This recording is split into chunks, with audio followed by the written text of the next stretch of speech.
What's up, Ravens fans? It's time to hear from you guys in our Ravens Mailbag segment, and as you'd probably expect, the mailbag is filled with questions right now after that loss to the Titans on Sunday, so let's just go ahead and jump right into them. And the first question today comes from Nick MD410, and Nick wants to know, do you think that the playoffs are still a reasonable hope? I know I'm going to get a lot of eye rolls after this one after a Titans loss, but yes, the truth of the matter is that the Ravens are still very much in the playoff hunt.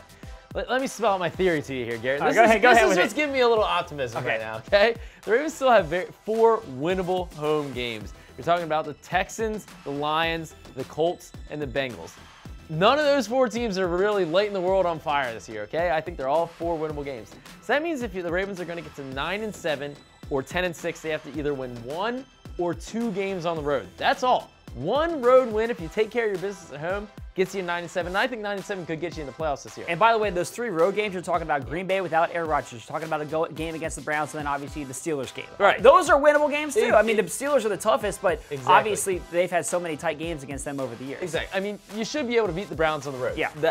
You should be able to get that 1 win. So if the Ravens can take care of the business at home, they actually put themselves in pretty good playoff position, I think. And then if you can really put the icing on the cake, if you get to 10 wins, probably guaranteed to get in the playoffs. So if you can steal 2 road wins, now they still have to win a lot of games. You still got to go out and do it. Exactly. You still got to go out and do it. So that's not an easy task. But I think the Ravens, a lot of teams fans right now are saying my team has flaws, right? My team stinks, right? And as much as Ravens fans want to say that right now, right?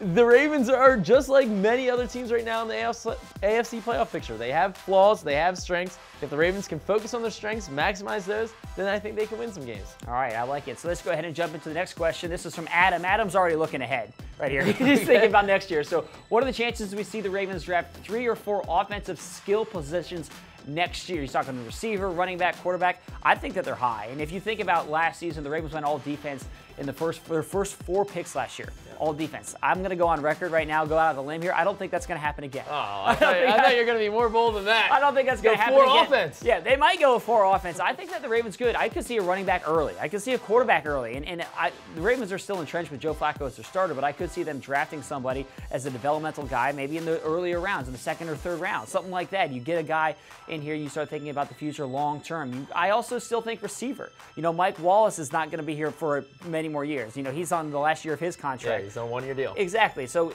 Matt was a tight end. Tight end is another position. Right, pass-catching tight end. Benjamin Watson, I don't think he's got another decade left in him. Yeah, exactly. I mean, people were interested in O.J. Howard for the Ravens this year. So I think that tight end, receiver, running back, quarterback, I think they're all on the table. Yeah. You know, early, and I think it'll be interesting to see how that plays out. But we don't want to go there quite yet. We got to listen to the first question. Yeah, exactly. The first question. We still have a shot at the playoffs. Still got a shot. Let's not talk about draft. All right, on to the next question. This is from Robert Neal. And the question is, you had a changing of the guard from the vocal leadership of Ray Lewis to the quiet leadership of C.J. Mosley. How do you grade it so far? Well, look, the leadership of Ray Lewis is an A++++, okay? You can't give enough stickers to Ray Lewis for his leadership. Is C.J. Mosley in that category? No, he's not. Plus, the Ravens have a lot of other defensive leaders. Eric Weddle is a huge leader. Terrell Suggs, he's kind of a little bit more in the Ray Lewis rah-rah kind of leadership mold. CJ isn't in that kind of mold, but I like what CJ has done this year. I like what he said after games, particularly after losses. I thought what he said after the Tennessee game was pretty appropriate. Said, hey, look, this Ravens defense, we're really good right now, but we're not great. Great defense closes them out at the end. Well, that's pretty well said by CJ Mosley. I think he's a guy that leads by example. Even Marlon Humphrey coming in this year after he got drafted, he said, man, I get to play with CJ Mosley. I looked up to him when I was at Alabama, the way he practiced. Tim Williams said the same thing. CJ Mosley, nobody practices harder than that guy. Nobody plays harder than that guy. So I think that he's more in that leadership mold, which isn't Ray Lewis, but I still give CJ Mosley, I'll give him an A. You give him an A? I'm gonna give him an A-.